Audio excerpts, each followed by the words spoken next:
지난주에 우리는 그 향유옥합을 깨트린 그 한 여인을 통해서 하나님이 받으시는 예배다운 예배가 과연 어떤 예배인지, 하나님이 기쁘게 연락하시는 그 예배자의 자세가 어떠한 것인지 우리가 같이 한번 나누어 봤습니다. 오늘은 이제 여자가 아니라 또 한 남자를 통해서 하나님이 받으시는 예배, 정말 하나님이 기뻐하시는 예배다운 예배가 어떤 예배인지를 말씀을 통해서 교훈을 받기 원합니다. 어떻게 보면 오늘 이 남자의 예배의 모습을 살펴보면 지난주에 우리가 살펴보았던 그 여인이 드렸던 예배의 자세하고 사뭇 다른 그런 모습들을 우리가 볼 수가 있습니다. 그럴 수밖에 없는 이유는, 그럼 하나님이 만드신 세상에는 온갖 종류의 피조물들이 다 있죠. 그 피조물들도 다 나름대로 하나님을 예배하고 있고 하나님을 찬양하고 있는데, 그 모든 피조물들이 다 같은 방식으로 하나님을 예배하거나 하나님을 찬양하고 있는 것은 아닙니다. 하나님이 창조하신 꽃이 하나님을 예배하는 것. 여러분, 꽃은 하나님을 어떻게 예배할까요? 그의 아름다운 어떤 자태, 향기를 통해 가지고 아마 하나님을 예배하고 하나님을 찬양할 겁니다. 그러나 꽃만 하나님이 창조한 게 아니라 거친 호랑이도 하나님이 창조했어요. 그럼 호랑이가 예배하는 그 모습은 꽃이 예배하는 그런 방식과 분명히 틀릴 겁니다. 거친 숨소리로, 어떨 때는 좀 매서운 그런 어떤 눈빛으로, 가끔 가다는 무서운 어떤 포효 소리로 하나님을 예배하고 하나님을 찬양하죠, 호랑이는. 그런 걸 보고 꽃이, 호랑이가 그렇게 예배하는 걸 보고 그게 무슨 예배냐, 그게 무슨 찬양이냐, 그렇게 이야기할지 모르지만 그렇게 이야기할 수도 없죠. 왜냐하면 꽃은 꽃대로 하나님을 예배하는 방식이 있고, 호랑이도 호랑이대로 하나님을 예배하는 방식이 따로 있기 때문에 그래요. 오늘 우리가 살펴보려고 했던 교훈도 마찬가지야. 지난주에 살펴봤던 그 여자, 향유옥합을 깨트린 그 여자가 여자의 그런 어떤 방식으로 하나님 앞에 예배를 드렸다면, 오늘 우리가 보는 이 백부장, 한 남자의 이 모습을 통해서도 이 남자의 방식으로 하나님 앞에 예배 드리는 그런 방식이 따로 있을 수 있습니다. 이렇게 예배의 그런 모습에는 차이가 있을지 모르지만 공통점이 있다면, 예수님은 그 죄 많은 한 여인의 예배도 기쁘게 받으셨고, 오늘 본문에 등장하는 한 남자의 예배, 백부장의 이 예배도 하나님께서 기쁘게 받으셨다는 사실입니다. 지난주에 우리가 살펴봤던 한 죄 많은 여인이 드렸던 그 예배, 그 예배자의 자세를 한마디로 이야기한다면 흠모의 마음이라고 했죠. 그 흠모라는 게 뭐라고 했습니까? 깊은 존경이 담겨져 있고 애틋한 사랑이 담겨져 있고, 또 그분이 한 일에 대해서 감탄의 마음이 담겨져 있는 것, 그게 흠모의 마음이다, 그런 말씀을 드렸어요. 지난주에는 그 여인이 흠모의 마음으로, 그 흠모의 마음이 밖으로 이렇게 행동으로 또 눈물로 구체적인 감정으로 표현이 돼 있어요. 근데 오늘 본문에 나오는 남자의 예배를 보면 그런 모습은 없어요. 여자처럼 뭐 뜨거운 눈물을 흘리는 그런 모습도 없고, 그죠? 머리카락 풀어서 예수님의 발을 씻겨주는 그런 모습도 없고, 향유옥합을 깨서 하나님을 예배하는 그런 모습은 등장하지 않습니다. 그래서 이 남자의 예배하고 지난주에 보았던 여자의 모습은 이 다른 모습으로 예배하지만, 중요한 건 뭡니까? 예수님께서는 이 남자의 예배도 인정해 주신 거죠. 이 남자의 예배를 인정해 주셨고, 이 남자의 예배를 기쁘게 연락하시고 있다는 사실이에요. 꽃이 예배하는 모습과 호랑이가 예배하는 모습이 다르듯이 남자가 예배하는 방식, 여자가 예배하는 모습이 다를 수가 있어요.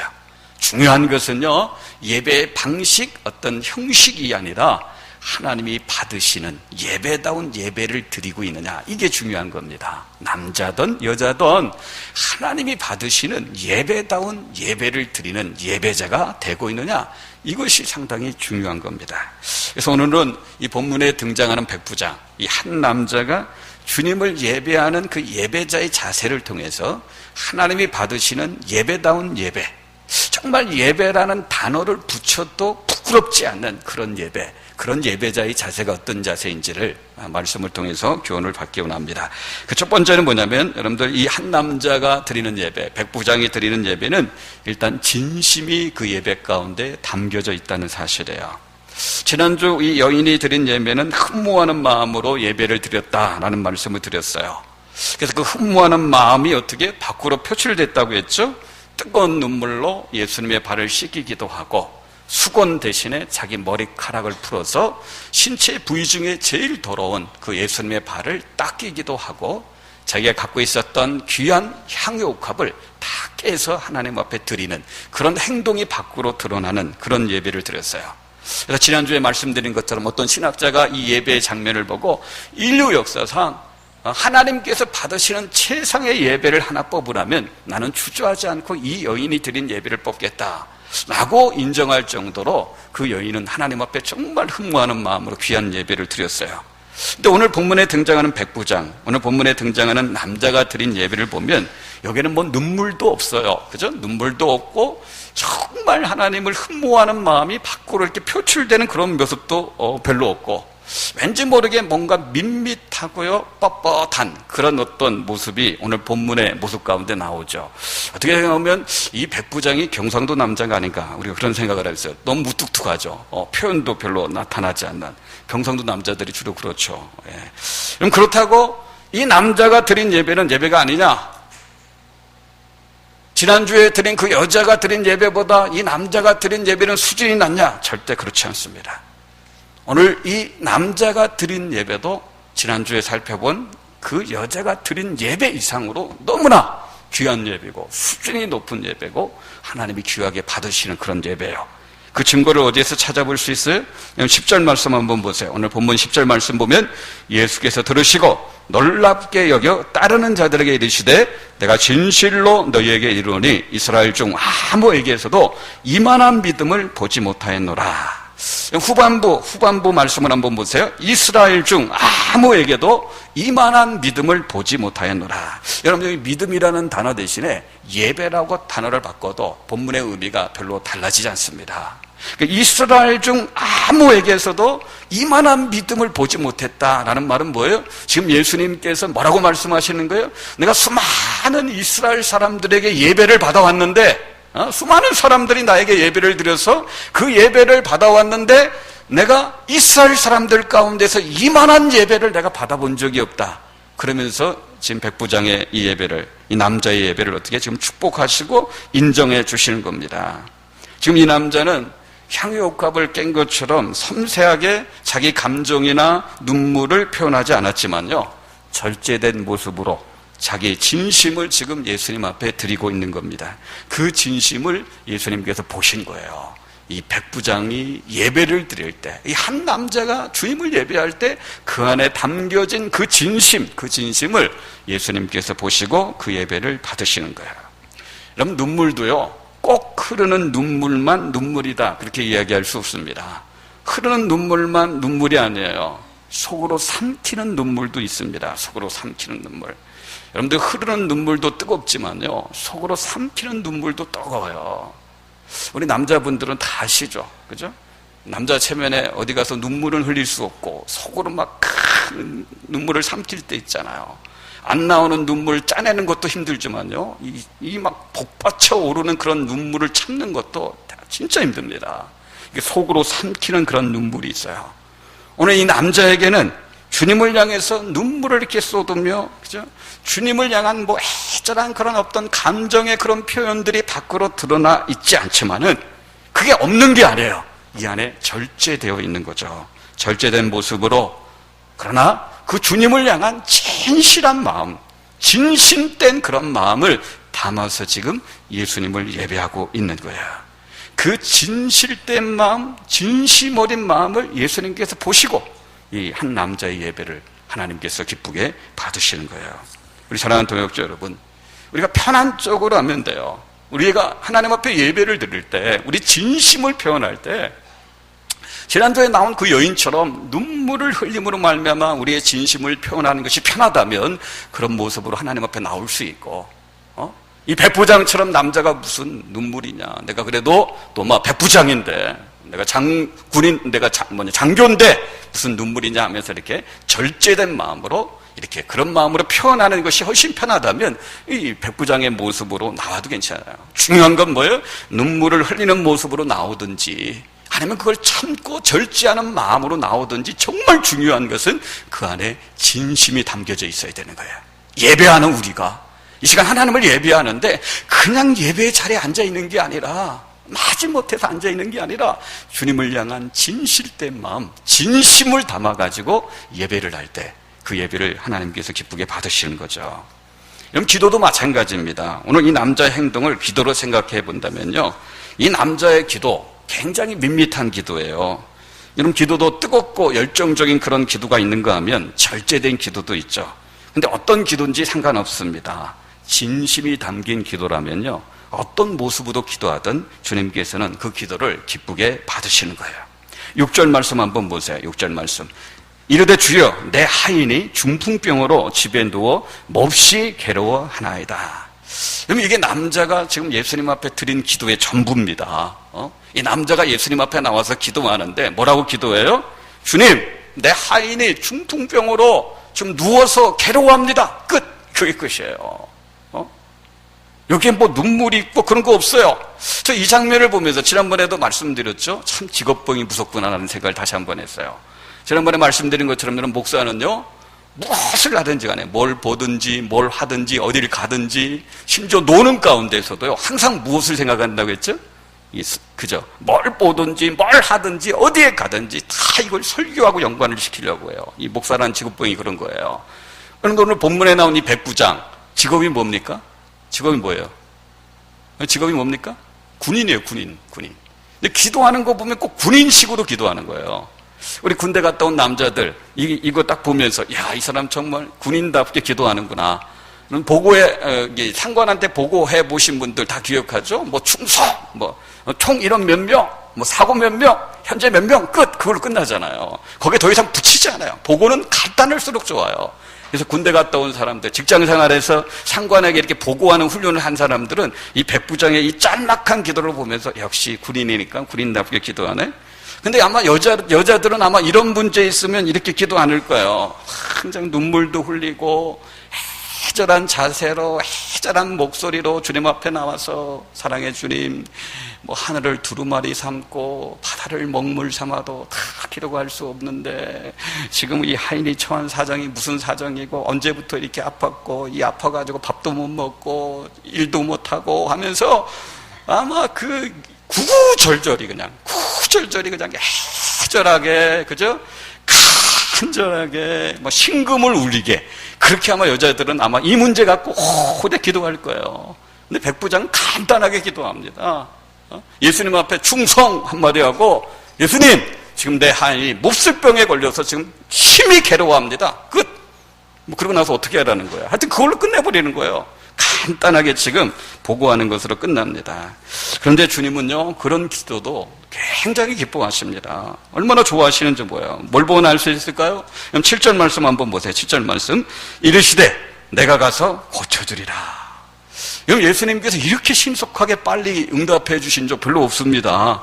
어떤 경우에 보면 예수님께서 일부러 막 이렇게 뜸을 들이는 경우 있죠. 그럼 수로보리게 여인이 막 나와서 기도할 때, 귀신 들린 딸 그 문제 때문에 나와서 막 기도할 때 예수님께서 이상하게 뜸 들이잖아요. 나는 이스라엘 중에 보냄을 받지 않았다 하면서 개들에게 자녀의 떡을 취해서 쟤들에게 던짐이 마땅치 않다, 이상하게 막 끓는 그런 어떤 모습도 나오는데, 오늘 본문에 보면 이 백부장이 충성하고 내 하인이 병들었습니다, 끝! 하고 기도 끝내는데 내가 가서 고쳐주겠다, 바로 그냥 예수님께서 응답을 해주세요.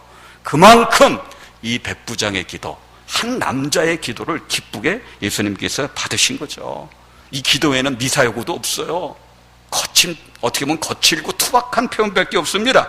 그러나 주님께서는 기도하는 그 남자의 진심을 보신 거죠. 진심을 보시고 이 기도를 어떻게 해요? 기쁘게 받으시는 겁니다. 가끔 우리 남자 성도님들 가운데요, 기도시키면 목사님 저 기도할지 모릅니다, 너 저 기도 안 할래요, 그런 분들이 있어요. 근데 여러분들, 군대 갔다 오신 모든 남자분들은 다 기도할 줄 아는 사람들이에요. 직장 생활하면서 상사에게 보고할 줄 아는 사람들은 다 기도할 줄 아는 사람이에요. 기도를 너무 어렵게 생각하지 마세요. 금요기도에도 시편 17절 말씀을 생각하면서 기도에 대한 정의는 하나님께 말을 하는 거다라는 말씀을 드렸죠. 여러분, 기도를 어렵게 생각하지 마세요. 하나님께 말을 하는 거고, 더 쉽게 생각하면 하나님께 보고하는 거예요. 보고는 간단할수록 좋은 거예요. 용건만 간단히. 보고를 길게 하면 보고 받는 상관이 지겨워합니다. 보고에는 미사회하고 같은 게 들어갈 필요가 없어요. 그죠? 핵심만 딱 담아서 간결하게 보고하면 되는 거예요. 이 백부장처럼 좀 투박하지만, 그죠? 어떻게 보면 거친 표현처럼 보일지 모르지만 그냥 예수님 앞에 간단하게 보고하고 끝나는 거예요. 문제는 뭐냐? 거기 안에 진심이 담겨져 있어야 되는 거예요. 그럼 기도가 보고라고 할 때 우리가 생각할 것이 두 가지가 있어요. 여러분들 우리가 군대에서 부하가 상관한테 보고할 때, 또 직장 생활할 때 부하가 자기 또 상관할 때 보고할 때는 두 가지 전제가 깔려 있어요. 그 첫 번째 전제는 뭐냐면, 왜 보고를 하냐면 이거 내 힘으로 처리할 수 없습니다. 내가 처리할 수 있다면 내가 좀 어떻게 해보겠는데 내 힘으로 안 됩니다. 그러니까 대장한테 보고하는 거예요. 위에 상관한테 보고하는 거예요. 그게 첫 번째 전제입니다. 두 번째 전제는 뭐냐면, 나는 처리할 수 없지만 대장님은 할 수 있습니다. 나는 이거 안 되지만 부장님은, 사장님은, 이사님은 할 수 있습니다. 그래서 어떻게 보고를 하는 거예요. 그럼 기도가 보고라는 게 뭐예요? 기도는 보고하는 것과 같은, 누구한테 보고? 하나님 앞에 보고하는 거예요. 하나님께 보고하는 그 기도는 두 가지 전제가 깔려 있는 거예요. 하나님, 이건 내 힘으로 해결이 안 됩니다. 내가 처리할 수가 없습니다. 그런 전제가 거기 깔려 있는 거고, 두 번째는 뭐예요? 나는 안 되지만 그런 하나님은 하실 줄 믿습니다. 전능하신 하나님이 이거 할 줄 믿습니다. 살아계신 하나님이 이거 할 줄 믿습니다. 그런 전제가 깔려 있기 때문에 하나님 앞에 기도를 통해서 보고하고 있는 거죠. 여러분, 이 백부장의 보고 거칠고 투박하지만 핵심이 담겨져 있는 기도였고, 그리고 그 사람의 진심이 담겨져 있는 그런 기도였기 때문에 어떻게 해요? 예수님께서는 그 기도를 기쁘게 받으신 거예요. 우리 특별히 기도에 대해서 이렇게 어려워하고 주저주저하는 그런 남자분이 있다면 용건만 간단하게 이야기해도 괜찮습니다. 여자분들처럼 뭐 장시간 기도 안 해도 괜찮아요. 뭐 애절한 목소리로 그죠? 애절한 감정을 이렇게 표현하면서 기도 안 해도 괜찮아요. 미사여구 안 써도 괜찮습니다. 그럼 그런 말 많이 들어보셨죠? 언어 구조상 여자가 남자보다 훨씬 말을 많이 하도록 시험을 받았다. 그래서 보통 여자들은 하루에 2만 마디를 한대요. 남자들은 그에 비해서 5천 말을 한대요. 여자는 2만 마디를 하고 남자는 5천 그런 단어를 쓴다, 그렇게 얘기해요. 그러니까 여자분들 보세요. 전화 한 번 오면 보통 30분, 1시간 이제 붙잡고 전화통 붙잡고 이야기하는 거예요. 뭔 할 얘기가 그렇게 많은지. 그렇게 30분, 1시간 얘기해놓고 꼭 끝날 때는, 전화 끊을 때는 또 뭐라고 얘기해요? 자세한 얘기는 만나서 하자. 그죠? 30분 그렇게 얘기해놓고 1시간 그렇게 얘기해놓고 자세한 얘기는 또 만나서 얘기해줘요. 어떤 남편이 자기 아내를 보니까 하여튼 전화만 오면 기본이 1시간이에요. 전화만 오면 기본이 1시간. 근데 어느 날 전화를 받았는데 10분 안에 딱 끊어버리는 거예요. 그래서 남편이 깜짝 놀라서, 야, 이 당신 오늘 어떻게 된 일이야? 어떻게 전화를 10분 만에 끊어? 이렇게 물어봤더니 그 아내 되는 사람이 아주 태연하게, 잘못 걸려온 전화야. 그랬대요. 잘못 걸려온 전화도 10분 정도 얘기할 정도로 여자들이 이게 말이 많아요. 그러니까 어떻게 해요? 기도도 길게 하는 거죠. 근데 남자들은 그렇게 못하는 거예요. 남자들은 그렇게 못합니다. 군대식으로 기도하는 거죠. 제가 어떤 분 하는 기도를 들었는데 참 감동을 받았어요. 일부 예배도 그런 말씀을 드려요. 어떤 남자가 기도하는데 정말 감동을 받았어요. 아주 짧게, 아주 하나님 앞에 너무 급한가 봐요. 하나님, 지금 처자식 다 굶어 죽을 판이라고. 내 가장이라 도둑질이라도 해야 된다고. 지금 얼마나 짧게 기도하는지. 처자식 다 굶어 죽을 판이고 나 가장이라 도둑질이라도 해야 되는데 이번 한 번만 하나님 좀 도와달라고. 기도가 그거예요. 처자식 굶어 죽는다고, 도둑질이라도 해야 된다고, 한 번만 도와달라고. 얼마나 간단하게 기도하는지. 아마 이 기도 제목 붙잡고 여자분들이 기도해, 아내 되시는 분이 기도했다면 아마 구구절절히 아마 몇 시간 기도했을 거예요. 남자는요, 군대식으로 보고하듯이 간단하게 하면 돼요. 단 뭐가 있어야 돼요? 그 기도 가운데 진심이 담겨져 있어야 되는 거예요. 그럼 기도도 그렇고 예배도 그렇고 밋밋하게 보여도 괜찮아요. 투박하게 보여도 괜찮아요. 거칠게 보여도 괜찮아요. 그 안에 진심만 담겨져 있으면 돼요. 진심만 담겨져 있으면 그 기도 하나님 받으십니다. 그 예배 하나님이 기쁘게 받으셔. 예배다운 예배로 받으시는 거예요. 오늘 이 한 남자가 드리는 예배 가운데 그 진심이 담겨져 있는 거예요. 그럼 두 번째로 이 백부장, 이 남자가 드린 예배 가운데는 첫 번째는 진심이 담겨져 있고요. 두 번째는 뭐가 또 담겨져 있냐면 의무감이 있어요. 이 예배 가운데 의무감으로 아주 충만한 그런 어떤 자세가 보여지는 거예요. 그러니까 오늘 본문에 나오는 이 백부장의 예배를 다른 단어로 좀 표현한다면 의무감으로 드리는 예배다, 그렇게 표현할 수 있어요. 그럼 그래요. 우리가 예배 자리 나올 때 정말 내가 예배 자리 나오고 싶어도, 그죠? 오늘 제가 예배 시작하면서 그런 기도했죠. 여러분들 기억하셔야 돼요. 오늘 우리가 예배를 드릴 수 있다는 게 이게 누구나에게 허락된 것이 아니에요. 그죠? 일단 건강이 있어야 되잖아요. 건강이 있는 사람만이 예배를 드릴 수 있는 거예요. 그럼 또 건강하다고 해서 모든 사람들이 예배를 드릴 수 있는 게 아니에요. 믿음도 있어야 되잖아요. 믿음이 있어야지 이 자리에 나올 수 있는 거 아니에요? 오늘 내가 예배를 드리고 있는데 이게 모든 사람들에게 허락된 그런 기회, 그런 은혜가 아니에요. 그런데 여러분들 우리가 오늘 이 자리에서 예배 드린다는 게 얼마나 이게 감사한 일입니까? 그걸 생각하면 그렇다. 진짜 오늘 내 주일인데 하나님 앞에 나가서 내가 예배 드려야 되는데 이 예배가 모든 사람들에게 허락된 기회가 아니라는 걸 알면 정말 자원하는 마음으로 우러나는 마음으로 이 예배 자리에 나오는 사람들이 되어야 되죠. 그러나 우리가 인생을 살아가면서 항상 그런 마음이 있는 게 아니에요. 때로는 자원하는 마음이 안 들 때가 있어요. 우러나는 마음이 안 나올 때가 있단 말이에요. 그때는 어떻게 해요? 의무감이라도 어떻게 해요? 의무감이라도 예배 자리에 나오는 그런 어떤 자세가 우리에게 필요한 거죠. 그러니까 여러분들 우러나오는 마음, 자원하는 마음이 없다 할지라도 의무감으로 내가 예배 자리에 나오면 예수님께서는 그 의무감으로 드리는 예배조차도 기쁘게 받으시는 그런 주님이라는 것을 기억하십시오. 오늘도 늘 이렇게 예배 자리 보면 앉는 자리에 잘 앉잖아요. 일부 예배도 이렇게 드리다 보면 저는 들어와서 맨 어느 쪽, 맨 뒷줄에서 네 번째 줄에 왼쪽으로 첫 번째, 두 번째 그분이 늘 그 자리에 앉아서 예배 드렸던 분이 있는데 그분이 안 보여요. 그래서 끝나고서 부목사님한테 전화 한번 해보라고. 그분이 늘 그 자리에 앉았는데 오늘 안 나왔다고 전화 한번 해보라고. 근데 2부 예배 오겠습니다. 뭐 그랬다는데 2부 예배도 안 보이셔요. 그분이 아무리 눈 씻고 봐도 안 보여요. 여러분도 그러세요. 정말 자원하는 마음, 우러나는 마음이 없다 할지라도 내 자리가 있잖아요. 내 자리. 뭐 오른쪽 두 번째에서 앞에서 한 번, 세 번째, 네 번째 줄 왼쪽으로 첫 번째, 두 번째 그 자리. 내가 그 자리에 나가서 예배 안 드리면 그 자리가 예배 시간 내에 비어 있을 텐데 그러면 안 되지. 그 자리, 내 자리 가서 내가 자리를 지켜야지. 그런 의무감을 갖고 예배에 나와서 예배 드릴 때 하나님께서 그 예배도 기쁘게 받으신다. 그렇게 성경은 우리에게 이야기하고 있는 겁니다. 여러분 의무감으로 예배 드리는 거 이것도 상당한 신앙의 수준이라는 것을 기억하셔야 돼요. 그럼 생활 속의 이야기를 한번 해봅시다.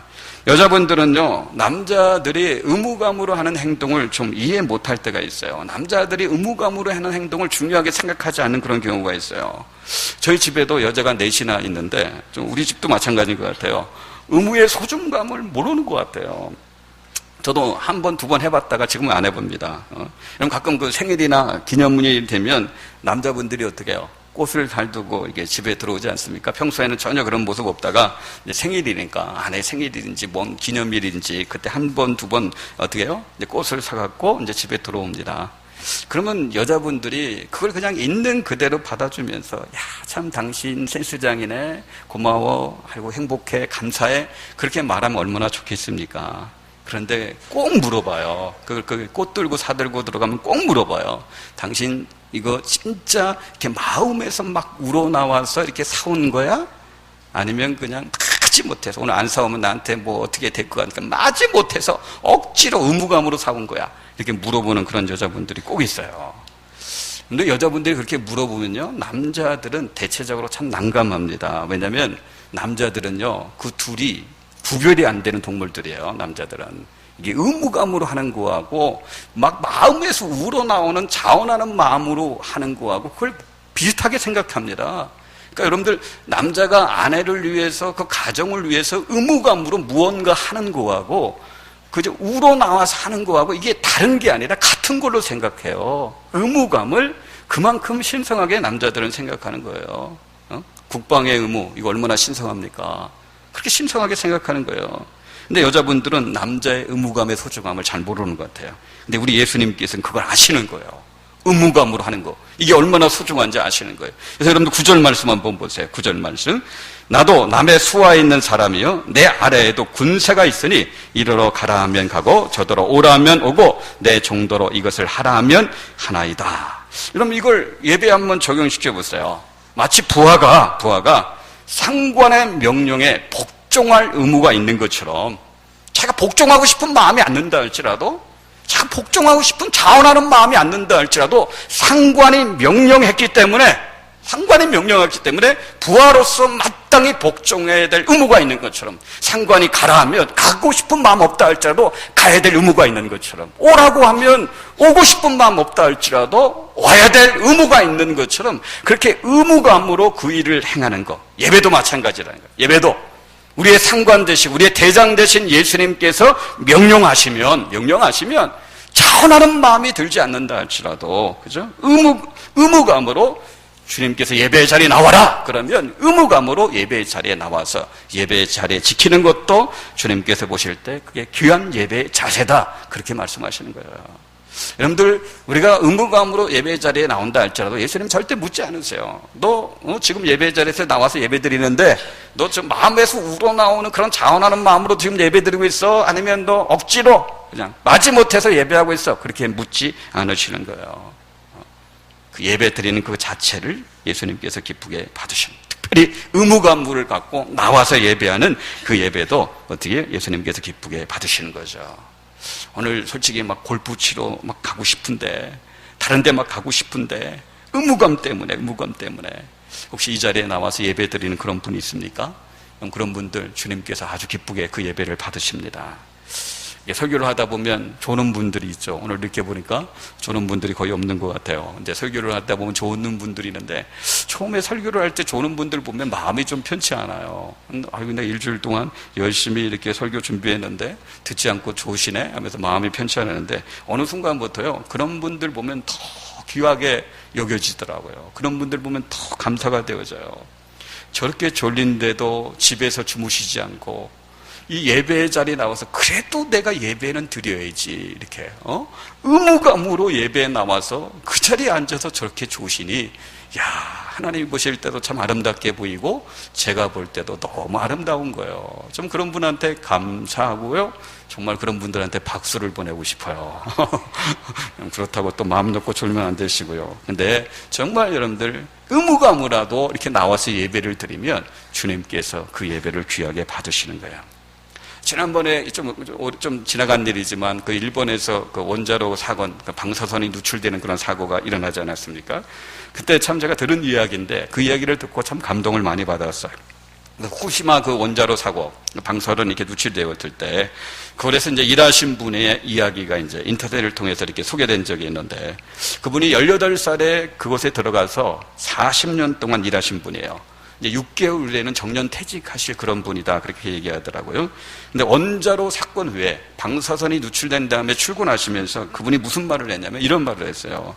어제까지는 안전한 직장으로 출근했는데 오늘은 방사선 노출이 심해서 생명의 위험이 있는 직장으로 출근합니다. 어제까지는 집에 돌아올 것이라는 기약이 있는 그런 어떤 출근이었지만 오늘은 집에 돌아올 기약도 없이 출근합니다. 그럼에도 불구하고 직장에 출근하는 이유는 그게 나의 의무이니까 출근합니다. 이게 여러분들이 얼마나 신성합니까? 가고 싶은 마음이 안 들 수도 있죠. 가면 진짜 이 방사선에게 누출돼 가지고 생명의 위협을 받는 그런 환경인데 가고 싶은 마음이 안 들 수도 있어요. 그러나 거기에 출근하는 것이, 가서 뭔가 해야 되는 것이 자기의 의무이기 때문에 돌아올 기약도 없고 생명의 위협도 있지만 자기는 나의 의무이니까 출근합니다. 이게 얼마나 귀한 자세입니까? 그렇게 출근하는 그 아빠의 모습을 보고 딸이 한마디 던졌대요. 나는 지금까지는 잘 몰랐는데 오늘 아빠의 모습만큼 존경스러운 모습이 없다, 그런 얘기를 했다는 그런 기록을 읽은 적이 있어요. 이방인인 백부장이 예수님 앞에, 유대 청년 앞에 나와서 이렇게 무릎을 꿇고 무언가 청탁하는 거 절대 쉬운 일 아닙니다. 그럼에도 불구하고 예수님 앞에 나와요. 왜냐하면 자기한테는 자기 부하를 돌볼 의무가 있기 때문에, 자기 식구를 챙길 의무가 있기 때문에 그 의무감으로 나오는 거예요. 예배도 마찬가지예요. 자원하는 마음으로 나오면 참 은혜롭고 좋지만 혹 그렇지 못할지라도 의무감을 갖고 나오는 것 그 자체도 하나님께서 귀하게 받으시는 거예요. 이 말씀을 준비하면서 제가 옛날에 그 사건이, 옛날에 일이 하나 떠올랐어요. 제가 이제 신학대학에 이제 입학하기 전에 이제 입학하는 것으로 이제 결정이 되고, 이제 3월달에 입학하니까 입학하기 전에 우리 목요일 목사님이 이제 신학대학 들어갔으니까 학생들을 한번 지도해봐라. 그래서 학생들을 저한테 맡겼어요.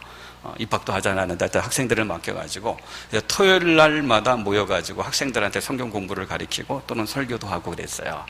근데 어느 날 이제 저희 집이 그 당시에 이제 구이동이었는데 구이동에서 이제 군자동까지 제가 이제 주로 이제 뭘 타고 자주 다녔냐면 짐자전거. 여러분 혹시 짐자전거 아세요? 요즘 짐자전거 잘 안 보이더래요.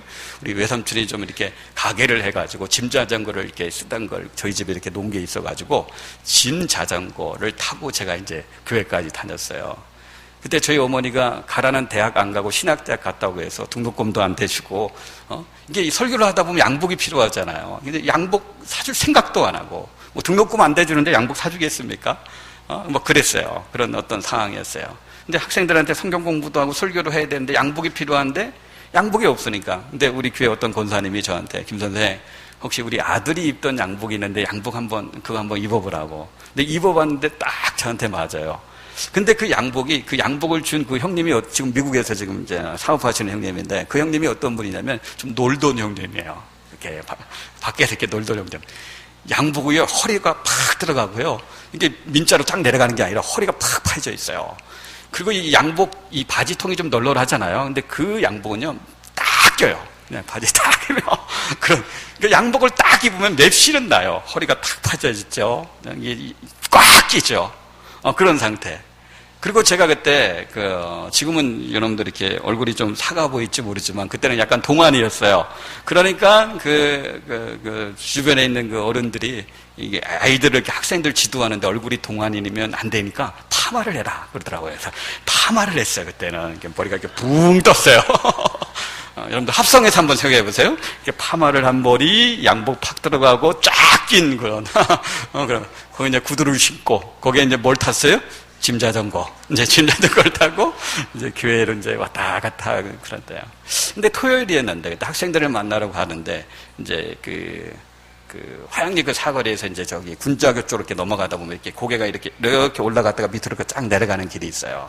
그래서 자전거를 타고 열심히 낑낑거리게 올라가고 이제 밑으로 탁 내려가는데 얼마나 시원하고 시원 쫙 내려가니까 얼마나 이 짐자전거 무게가 있어서요. 이 속도가 상당합니다. 그래서 막 브레이크를 몇 번 잡으면서 밑으로 쫙 내려가고 있는데 지금 기억 그 오토바이가 어디서 나왔는지 모르지만 하여튼 오토바이가 탁 튀어나오면서 저하고 그냥 그 오토바이 그냥 부딪힌 거예요. 부딪혀서는 이제 나가 떨어지는데 순간적으로 얼마나 통증이 심한지 그리고 나서 일어나는데 이 팔을 못 움직였어요. 이게 어깨뼈가 이제 나간 거죠. 어깨뼈가. 그러니까 그 오토바이 탄 사람이 막 놀래가지고 아유 학생으로 보였는데 어떻게 학생은 큰일 났네. 빨리 병원에 가자고 막 그러는 거예요. 그래서 그때 제가 아니라고 지금 다 병원 갈 시간이 아니라 우리 학생들 만나서 성경 공부해야 되기 때문에 성경 공부해야 된다고. 그래가지고 그냥 팔 부러진 채로 막 통증이 있는데 팔 부러진 채로 우리 4층에 있는 우리 교회까지 이렇게 올라가가지고 아이들하고 이제 시간 갖고 그리고 나서 병원에 간 그 기억이 지금 나더라고요. 여러분들 의무감이 그만큼 중요한 겁니다. 의무감이 그만큼 중요한 거예요. 의무감으로 예배 드리는 거 이게 아무것도 아니다. 절대 그렇지 않습니다. 의무감으로 예배하는 것도 그만큼 소중하고 중요한 거예요. 가끔 예배 자리로 나오는 발걸음이 너무 무거울 때가 분명히 있을 겁니다. 너무 피곤하든지 아니면 너무 중요한 약속이 있든지 오늘 내가 직장에 가지 않으면 상사한테 찍혀가지고 직장에서 잘릴 수밖에 없는 그런 어떤 상황이 우리에게 있을 수 있어요. 오늘도 어떤 집사님이 일부 예배 다 못 드리고 가면서 예배 드리기 전에 저한테 그런 얘기를 하더라고요. 목사님 정말 죄송합니다. 세 달에 한 번씩 어쩔 수 없이 주일날 교육을 받아야 될 것이 있는데 이제까지는 자기가 어떻게 이렇게 미리 이렇게 손을 써가지고 그 주일날 피해서 자기가 예배를 마음껏 드렸는데 오늘은 어떻게 이게 안 돼가지고 오늘 어쩔 수 없이 주일날 가서 교육을 받아야 됩니다. 안 가면 30만 원 벌금입니다. 그래서 어쩔 수 없이 가는데 예배를 다 못 드리고 갑니다. 목사님 죄송합니다. 그러고 가시더라고요. 그런 상황이 있을 수 있어요. 정말 상황 자체가 빼도 박도 못하는 그런 상황이 있을 수 있어요. 여러분 그러면요 그렇게라도 예배 드리셔야 돼요. 예배 나오셔가지고 그냥 첫 찬송 부르고 가는 안에 있다 할지라도 어떤 상황에는요 예배 시간에 진짜 맞추기 힘든 그런 상황이라면요 혼자 미리 먼저 나와가지고 예배 시간은 아닐지라도 혼자 미리 먼저 나와서 하나님 정말 오늘은 어떻게 할 수가 없습니다. 빼도 박도 못하는 그런 상황입니다. 하나님 정말 죄송합니다. 오늘 그냥 갑니다. 그리고 나서 그렇게라도 여러분들 예배 자리에 나오셔서 기도하고라도 가셔야 돼요. 하나님 그 마음 중심을 받으시는 거예요. 그런 마음 중심을 하나님께서 받으시는 거죠. 그렇게 의무감으로 예배 자리에 나오는 자들에게 주님이 주시는 축복이 있습니다. 주님이 주시는 은혜가 있어요. 그게 뭐냐면 그렇게 의무감을 갖고 예배 자리에 나오면 하나님도 예수님도 거룩한 의무감을 갖고 그 사람을 책임져 주셔요. 그 사람을 돌봐주시는 거예요. 우리가 그런 마음 갖고 나오면 주님도 똑같은 의무감을 갖고 우리를 보호해 주시고 우리를 책임져 주시고 우리에게 복을 주시는 그분이 바로 우리가 믿고 섬기는 그런 예수님입니다. 말씀을 맺습니다. 우리가 지금 예배를 예배되게 라는 주제를 갖고 계속해서 예배에 관한 말씀을 듣고 있어요. 제일 먼저 우리 세례 예배를 같이 봤죠. 세례 예배는 어떤 예배입니까? 하나님의 은혜와 궁유를 구하는 죄인의 그런 모습으로 하나님 앞에 나오는 예배였죠. 두 번째는 우리 한 여인의 예배를 봤어요. 항유혹합을 깬 그 여인의 예배를 봤습니다. 그 예배는 무슨 예배예요? 흠모하는 마음으로 마치 연인의 모습으로 주님과의 연애를 하는 연인의 모습으로 나오는 그런 예배를 우리가 같이 봤어요. 오늘 우리가 살펴본 이 백부장 한 남자의 예배는 예수님이 대장이시고 대장자신 예수님의 부하, 그 부하의 모습으로 지금 어떻게 해요? 예수님 앞에 나오는 그런 어떤 모습이죠. 우리가 예배 자리 나올 때마다 이 세 가지 중에서 정말 나에게 편한 모습이 있다면 나는 정말 세리와 같이 하나님의 은혜와 궁유를 구하는 죄인의 모습으로 나오는 게 편하다는 그런 자세로 나오시고요. 정말 흠모하는 마음이 나에게 들어서 오늘 이 여인처럼 어제 지난주에 살펴본 여인처럼 연인의 모습으로 나오는 게 편하다면 연인의 모습으로 나오시고 그게 아닌 경우에는 오늘 본문에 나온 백부장 한 남자처럼 대장 되신 예수님 앞에 내가 부하의 모습으로 자원하는 마음이 혹 들지 않는다 할지라도 그래도 의무감을 갖고 어떤 모습이든지 괜찮습니다. 중요한 것은 어떤 모습인지 그 안에 진심이 담겨져 있으면 돼요. 주님 앞에 예배하는 우리의 진심이 담겨져 있다면 주님이 어떤 모습으로 나오든지 그 예배를 기쁘게 받으시고 예배다운 예배로 받으시고 그런 예배를 드리는 자들을 주님이 책임져 주시고 돌봐주시고 그들에게 은혜를 주시는데 이런 예배자들이 다 되시기를 주님의 이름으로 축복합니다.